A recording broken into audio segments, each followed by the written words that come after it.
welcome back to Heroes Hype Amateur Series Week 85. I am Bahamut, your caster this evening, and with me is Fear. How you doing, bud?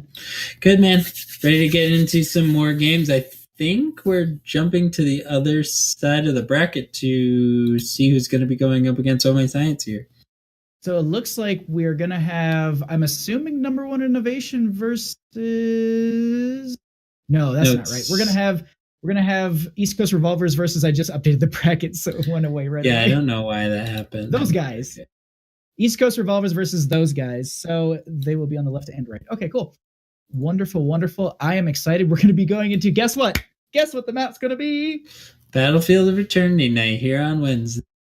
So I was actually gonna ask you in the last game, like, what was the have you ever, like, what was the most amount of same maps you've casted in a row? This is probably up there. The best of ones definitely lend themselves to these, but you know, I've cast a couple of the same maps in a night, but I don't know if I've done 3 battlefields in a row. I think my record is like 3 or 4 Dragonshires in a row. Like in one stream too. Like I think we were doing, this was a tournament ages ago, and I was casting with it. It was just one of those things.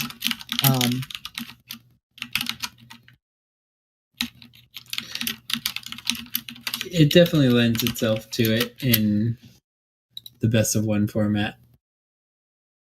Yeah, it's one of those things that you tend to get it, but even then, like, it's one of those maps that, like, we've seen this a couple times, so we don't need to talk about the same things. We can realistically, like, focus more on drafts, and maybe we can just make jokes about skins. But but the other thing to consider here is just that we've seen it so much, and we can realistically talk about the juxtaposition of different drafts and compositions that we're going to get from these different teams. Because yes, we're going into Battlefield of Eternity again, but this is a completely different team setup. We don't have Oh My Science, and we haven't seen any ECR play. We haven't seen any of those guys play, so we don't really have a basis here. So we kind of just get to guess and see what they're going to be doing.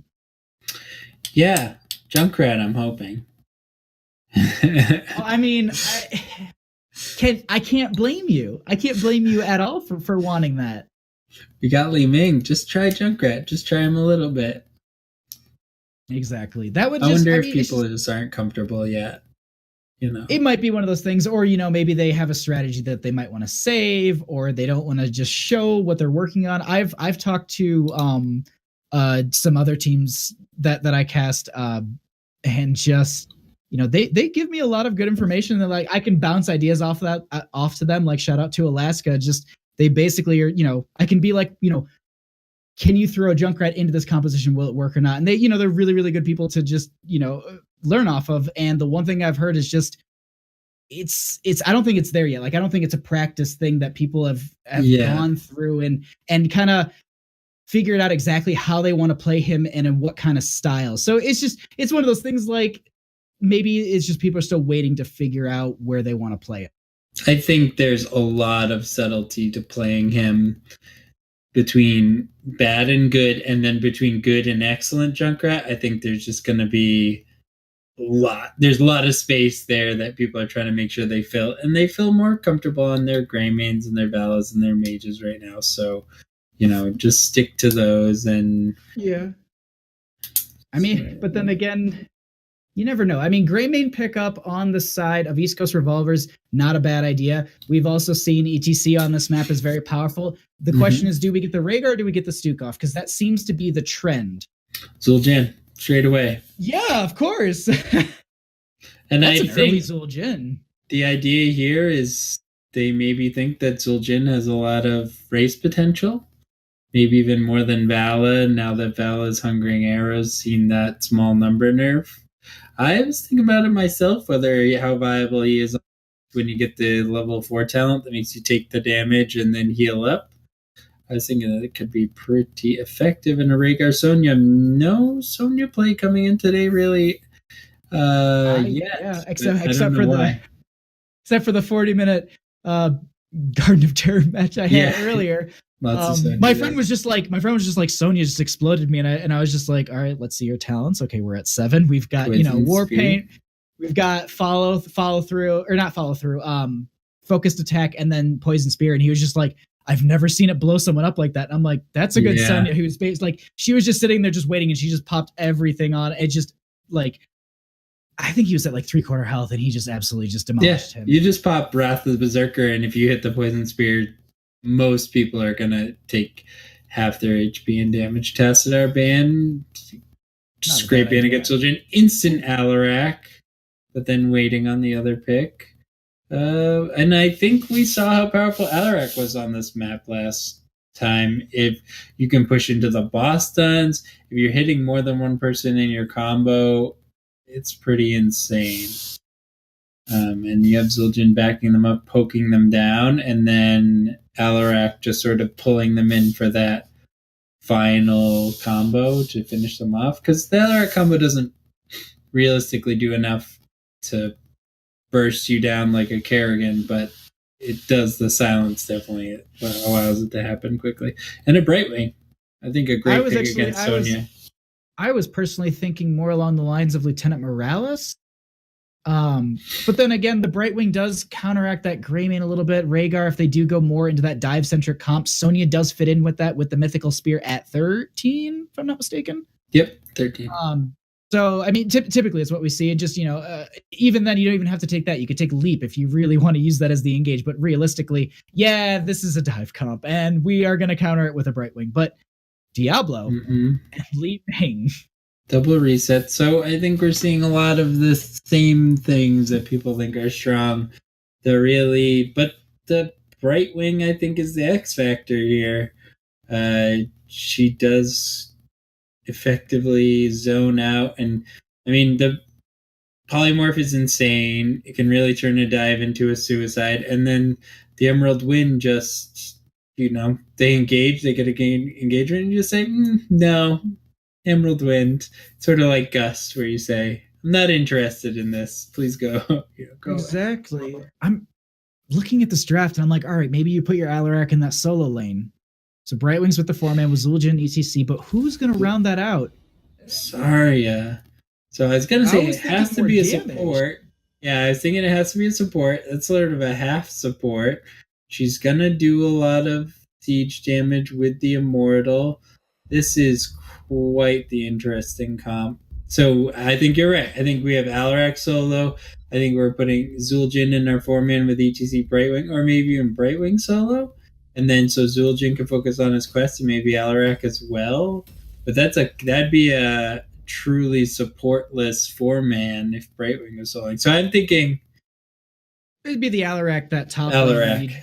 Yeah. You can swap Alarak out for Zarya in the top lane realistically, but it's going to be that Sonya in the top. Even then, I mean, just if you want to go crazy, I mean, you could put Greymane in the top lane and Sonya in the 4-man. She has wave clear, and you have Li Ming poking from the back line. The draft that's come out from these teams and the way that drafts evolved since BlizzCon, I absolutely love it. Yeah, I just feel like the picks, I was a little weary. I love Diablo, but I am usually wary of Diablo picks unless they're in the right situation. But if you do look at those guys' draft, if you catch Zul'jin, Alarak, or Zarya with the flip, it's going to be bad. All right, let's do the intros. So on the left-hand side, we're going to have those guys with Dr. Frutz on the Zarya. Treebeard will be on that. Zul'jin Sadat will be on the ETC. Blue Demon will be on that Brightwing, and we will have Average Joe on the Alarak. And on the red side, we got the East Coast Revolvers with A Rubies on Li Ming, Rage playing Greymane, I Don't Even Lift playing Rhaegar, Dunkstick on the Diablo, and Telenasty playing Pink Sonya. Great skin choice. It looks like we are going to have that Alarak up against the Sonya in that top lane. So that is going to be the rest of these 4-mans in bottom for the next about minute 10 before the Immortal comes up. A little aggressive play on the side of those guys, but realistically here, they're going to try and kind of play this a little bit safe. There's no real point in trying to take too much of a team fight. You could stagger a death. It's not going to give a huge experience value over the other team, but realistically, just staggering a death is just not beneficial. But Blue Demon actually getting the phase shift up for the potential pick onto Talanasti. Yeah, I like that. Just immediately rotating. East Coast Revolvers recognizing that they have a 4v5, but this 4-man out of those guys, I love it. I love the Brightwing Zarya Zul'jin. Oh, wow. Zarya getting caught in the corner quickly, but Diablo also falling, and ETC. We have an all-out brawl breaking out. And that is just the power of Li Ming resets right there is just, you could even hear it. I mean, I don't know how, but everybody got bodied into that corner and absolutely just chaos unfolded, and Li Ming just got a bunch of those resets because that's the kind of situation where she really strives. But realistically, at the same time, those guys are doing some work in this top lane. Yeah, they're doing work. They got that front tower down, and they got one kill, so that kill is essentially nullified out. They have a slight experience advantage. It looks like East Coast Revolvers is going to start DPSing in on this. The Immortal Stun going out on Talanasti, taking a ton of damage, 90 HP down to 8. Oh, she gets caught. Diablo with a little bit of a misclick on the charge, and it looks like he's also going to be caught out there into the lane with the face melt just pushing him further into the lane. And now we have 4 talents on the side of those guys. And with the 4 talents, as you noted, you were mentioning that Zul'jin does become a little bit more powerful at that level 4. He does go into the Amani Rage. But at this point, it looks like we do have those guys kind of zoning and just letting that Zul'jin do work down in that bottom area. Treebeard just going to kind of chunk that, work it down, while Rubies is going to go ahead and just try and poke this Immortal down. Talanasti going to dive in, trying to get a little bit more damage and force maybe a rotation from the Zul'jin. It does happen. They pull him off of the Immortal, but he will be here for the defense, and this is something we need to worry about because he is slowly getting more and more powerful. Yeah, he is, and just a lot of posturing going on here. Nice big power slide. Diablo is a bit isolated. Not taking any damage though. Rage managing to get down the backline. ETC taking a ton of damage, getting flipped. Greymane falling. Sonya falling as they all pursue the ETC kill. And now Rhaegar way out of position, going to get caught by the Alarak. Excellent ETC play. I thought for sure he was going down, but really he just made himself the target. And when the dive came in, damage came out from Zul'jin. He actually got saved by the Diablo there. I was watching it, and I had to put my hand on my head because the Diablo actually overpowered him, and just ETC was just like, all right, well, I guess I'll just walk away. Like, he actually was body blocking him so perfectly, they would have got that ETC kill right away, and then he got the overpower, and just ETC was like, nah, I'm done. Like, deuces, I'm going to walk away, tap well, we're going to get this Immortal burning. But it looks like it's going over to ECR. Yeah, wow, ECR just barely edging out the Immortal, and that's going to be really good for them. Going to put even if they only get a front wall, it's going to put the experience a lot closer and actually put them right back in this game. And they just had that small edge early. It almost looked like Diablo was overpowered for the damage because it was almost enough to kill the ETC. Yeah, it's just unfortunate when plays like that happen. Small misplay in the heat of the moment. It happens all the time. So let's see if ECR can force a bit. I'd like to see them take the front wall here, be a little more conservative about just getting some damage onto this fort and not forcing anything too deep, seeing as the level 7 talents should be coming out of those guys momentarily. Yep, this is exactly what I like to see.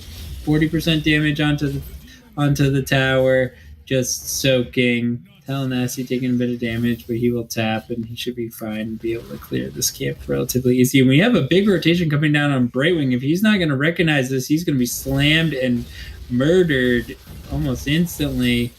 But no flip from Diablo. Can he get out? No. I mean, big rotation. That was just small lack of awareness or maybe communication. It looks like those guys are going to turn this into a fort of their own. Maybe a calculated play or maybe a reaction. Hard to say, actually.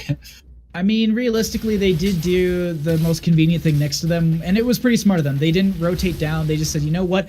The entire enemy team is rotated into our bottom lane. Let's go ahead, get a fort off of this. And they actually realistically just get a gate and a tower, and then they back off right away. They also get this camp. They're going to rotate onto their hard camp here, which should time out with the Immortal quite well. I do believe we're only not too long away, actually, from the Immortal phase starting back up. but they're just going to clear out these waves, posture up, and get ready for the next fight here. Yeah, and it's really just like last game, anyone's game at this point. It looks like they're going to try to take these front towers. I was going to say those guys' biggest advantage is that maybe this will turn into a level 10 fight. Nice base melt from ETC to zone out the members of ECR, but ETC's not taking a lot of damage. Greymane also taking a lot of damage after breaking into the back line. Sonya trying to get out. And it looks like everyone will walk away. Li Ming just administering some poke. It seems like every time ETC almost seems out of position to take damage, Greymane also is instantly focused. It seems like that does seem like a calculated part of this composition is ETC goes in, seems out of position, has the armor, and then the turn onto Greymane is immediate. Brightwing going to have to go ahead and go into that top lane and actually clear out that camp, make sure that it does not get the free fort, because without any attention, this camp will push on to the keep and go further, trying to do a little bit of the same thing without the camp in bottom. Rage is going to go ahead and push up this wave, just get a little bit of a distraction. It means they're going to be able to pull out the Zarya here. Actually, we have a phase shift in from the Brightwing. This is a little bit different of a fight now that we actually have Diablo in a bad position. He will be falling first here, and there are the retreats currently called out. They were trying to burn down this Immortal a little bit, but they're not able to get it. They're going to have to back off. 10s were achieved during that fight as well for those guys. Yep, those guys picking up the heroics, and as soon as they do, ECR recognizing it. But Sonya got out of position. Nice cleanse, but it's not going to be enough. Excellently placed expulsion zone. That was perfect play from Zarya. Good team coordination to get another stagger death. They're going to take this Immortal now and see if they can get some keep damage with it. This is definitely going to be going over in favor. And Blue Demon actually potentially getting chased out here, but a rotation from the team will be there. Rage is actually in a really bad position, actually going to get pulled in from the Alarak. He does have the roll out for the disengage. Treebeard going to rotate in as well. The guillotine will come out, and they snipe Greymane in lane. Good night, Greymane. That was a lot of damage. 2-level advantage, but he had about 40% HP, and Zul'jin was only missing about 40% himself. I was going to say, well, one of the great things about Greymane is you always have that disengage up, but he stuck around for just a little too long, and I think Guillotine still has not been back around long enough for people to be, that little trigger in your head saying, well, what about Guillotine? But I'm sure that won't happen after this game. Well, yeah, that is true. We do currently have a retreat going out for Blue Demon. It looks like he will be going back for mana. Does have the phase shift probably from his team, so able just to come right back in. Probably actually going to clear out top. Either way, pull in onto Diablo. Silence as well. Cleanses out. There is the expulsion zone out from Zarya. Pull in on to Average Joe from the Sonya, but a repositioning from Diablo. That will be the Alarak getting killed in the situation. ETC will get the Mosh out. Does get a few of the members knocked back, but he will be falling here. A huge overextension from those guys, and they lose 2 members, but they do get the fort. And the East Coast Revolvers there, just the APOC into the Apocalypse into Ancestral Healing was perfect. I was going to note at the beginning of that what a good job Dr. Frost is doing, because every time Li Ming is trying to line up those combos, he's just throwing shields in the way and getting massive amounts of energy. But the Apocalypse got insane value. The Ancestral allowed Diablo to stay in the fight and just continue to disrupt, and the whole team of those guys just got sort of scattered. Wow, Guillotine coming out doing a ton of damage, not quite finishing off Greymane this time, but the Expulsion Zone zoning Sonya and causing her to fall. So extremely back and forth. Sonya did for 25 seconds. I think they're going to take this, but yeah, they're just going to poke this bottom fort and take it. That's all they needed. That's all they needed. Whenever heroes like that, actually pull in onto the Diablo here. The retreat is called, but I don't think he will be able to get out of this grenade again. And that was souls for Diablo. That's tough. And they also lose out on this camp. They're going to sniff this out and steal this away. It looks like they killed the dogs from it. And Greymane actually getting a decent amount of splash out there. But Brightwing going to come in with the phase shift. Actually, they don't get this. Actually, Diablo pushing them back onto the fight. There is the Emerald Wind. They actually lose the Zul'jin here. They actually are going to have the Apocalypse going off as well. They lose the Sonya. Sonya was wreaking havoc on the back line, though. Look at Dr. Frost having to retreat. And I think Sonya made an insane... I was just watching Sonya that entire team fight. She was 2v1 against Alarak and Zul'jin, and it was just an insane... Or Zarya and Alarak, rather. And it's just an insane amount of damage she was putting out, causing them to turn. This is a crazy back-and-forth game. 12 kills to 8. No keeps have been lost by either team. All the forts are down. It's a pretty even matchup at this point. We're talking about 3/4 level difference, but they're going to go ahead and get this camp. I think they realistically are just waiting for their teammates to get back in. This is just something they're going to do while they all get here. They'll pick this up, and this will be the halfway point for the Immortal phase. They realistically probably want to defend on this one. I really like the Cursed Bullet pickup here from Greymane to you see it a lot more in the super high level play. They're really using it to put a lot of pressure onto ETC and Alarak immediately in these fights. It's definitely just the Cursed Bullet is so strong, especially with the percentile against the ETC. They've typically been utilizing it on him. Actually, Power Slide going to be going in. They separate these, they separate the Sonya from a few of the members. The Mosh Pit goes off for a second, but it's interrupted. The Ancestral does not connect in time. They lose the Sonya. Diablo's getting a little bit low. He will be falling. He doesn't have souls. They actually lose the Brightwing on the side of those guys. Rage just falling so low. Does he get hit by the minion wave? Retreat's called. Zul'jin will die. Li Ming getting out of there. There is the chase, and it looks like they only lose the Sonya Diablo. And on the side of those guys, they lose the Brightwing. So it's a 2-for-2 trade, but it's the damage that they lost on the side of those guys is the main concern. Narrow miss on that guillotine there. You could see Greymane bursting into sweat as the guillotine slides by his face. I wonder if ECR is going to be able to still take this Immortal. They have about a 60 to 40% lead. Satat initiating. We have, I don't even lift, Polymorph there at the bottom, but Rage initiating onto ETC and just burst it instantly. That was just an E. It looked like go for the throat damage coming out of Greymane, but I believe it was actually a Cursed Bullet into an E, just chunking down ETC. The guillotine coming into the backline, taking out Greymane. Emerald Wind separating everyone. Sonya and Diablo just separated. Rage could not initiate back into that Emerald Wind. I gotta say, excellent plays from Zul'jin and Brightwing there. The guillotine taking down the Rhaegar from high percentage health, and then Brightwing just recognizing that she was right in the middle of 3 of the members, and the Emerald Wind just separated them out perfectly for the easy pickoffs. It was a really good play. They died, but they definitely saved themselves an Immortal pushing onto their lane. So they go ahead and they start to push up that top lane. Gonna go ahead and just let the death timers for their members go ahead and just push this out. I mean, realistically, they lose. They're not getting much value from this objective. It's just going to get maybe a tower or a gate, not too much. But at the same time, it does take the pressure off, and it actually pushes them closer to 16s, and it should hit right at the same time for both teams almost. Yeah, 16s are going to be coming in for both teams. It's actually going to take a minute for that ECR because they want that one tower, but the waves are pushed all the way up. They'll get it from this camp here, and let's see if we have anything unusual coming out.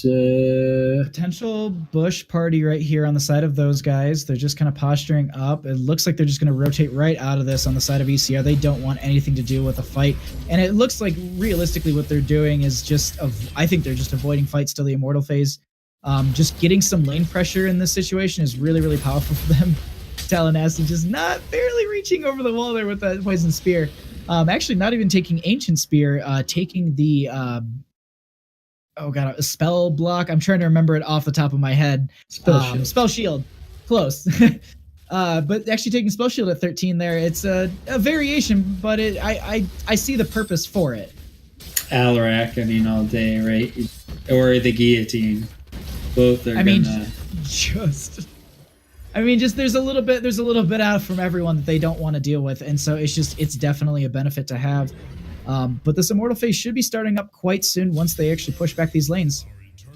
Okay, it looks like we're gonna have a second here before the fight happens. So actually, those guys might be looking for a big flank Treebeard way up front. No advantage taken by ECR there, though. ETC's deep. Sonya, their fight is going on very in the middle of it. Let's see. Sonya doing a lot of damage, taking the Ancestral. Ooh, but ETC with a double kill on the Grammy and Sonya with a big slide pushback combo. These are so back and forth. Still 2 for 1 with Brightwing falling, but looking like Average Joe is going to fall. Satat also very low. Diablo very low. Diablo trying to maybe get some regen globes to heal up. Dr. Frost trying to, evacuate. And I don't even lift. Just everyone. I don't even lift. I don't even dodge the blades. Dang. Just getting hit by both and almost dying there. But at the same time, yeah, that camp that was picked up very early in the Immortal phase or before the Immortal phase, before that fight, we can now see that's pushing on to a keep. And we're going to have the ETC just making sure that they don't lose out on this. They're going to lose a little bit of health, but it's not going to be falling to that camp. They go ahead and pick up theirs as well, but they just start to chunk this, or at least start to work on this on the side of ECR, and those guys need to kind of respond in kind very quickly. Yeah, someone just made a good point in chat that the Alarak E does poke off the spell shield for Sonya. So I know one thing you can do is actually disable that until the moment you want it to be active. So I think that's going to have to be some tricky play out of Sonya, making sure she activates that when she's looking at a guillotine or a silence coming in. It's going to be tough. That's tough play. Oh, Diablo charging in, ETC sliding. The lines forming up, just sort of testing each other. Sonya spinning a bit. She does have Breath of the Berserker up, so she's going to be looking to initiate, get more value, because the duration's running low, and those guys would definitely love to take a fight as soon as Wrath of the Berserker wears out. They start to initiate after that little thing from Brightwing. They go ahead and they actually get a ton of damage out onto Zarya. The Mosh is under 3 on 4 of the members. They have the explosion zone, but it doesn't. It's just keeping people away. They have a huge Apocalypse on top of that, and they actually lose the Zarya off of that. The Brightwing will fall as well. ETC falls. Diablo going to be falling as well, and they completely turn this around. You would think that a 4-man Mosh would have just spelled disaster. They don't lose a single member on the side of ECR, and this is definitely going to be Immortal in their favor. That was crazy. I have to watch that again later and see what actually happened there. I believe it was just an insane amount of bursts on the part of Greymane and Li Ming. Just coordinated, everyone was grouped up. But no, it couldn't have been, because there's 4 people in the mosh pit. So I'm so confused how that went towards the side of those guys. It was crazy. I'm not sure if Alarak was in the mosh pit or not. Oh, okay. There was the Apocalypse follow-up. Excuse me. I said Alarak. Diablo was. No, I'm trying to remember. I don't think it was interrupted, because I think Li Ming and Diablo were in it. But I know immediately when the mosh pit ended, the Apocalypse came out, and that was a big part of that. Was just the turnaround. The explosion zone underneath the ETC was very, very strong, just to make sure no one can get in there and just kind of have any sort of knockback. But at this point, we do have this Immortal barreling down the bottom lane. That cursed bullet going on to ETC, taking half of his life out. This Immortal at like 19 minutes, it's going to be chunking down this keep, and they start to move onto the core. Brightwing going to get the phase shift in, so it gives the Pixie Dust to all the members here, as well as just providing vision of where the enemy team is, giving cooldown reduction as well. Sonya going to jump in a little bit. ETC going to knock back, but looks like they're going to aggress onto a few of the members. Diablo going to use that Hellgate, and we actually have Sonya falling extremely low. The Ancestral does not connect onto Sonya. I think it accidentally hit the Diablo. The Emerald Wind will go out, and this core isn't going to be falling to the Immortal. They start to back off here, and this is actually going to be Diablo falling. No souls lost, though. Nope, he lost his souls on the last engagement, so I'm not really sure. Oh, Rage going so deep for that and just not getting the value. Now we're looking at 62 seconds before Greymane is up, 49 before we got Diablo, 39 before we have Sonya. What can those guys do with this? I think they should just march right to the keep, unless I'm mistaken. I think they have enough time to force this keep. They're posturing on the mini map on the right hand side. They were hearthing. I was just like, are they posturing up to like gank someone from the backline or something? By the way, just shouting out to Twitch chat. Thank you for clarifying. Rhaegar was the only one out of the mosh, so of course there was no. Okay. So he was getting the chain healing off, which might have just been just enough that they needed.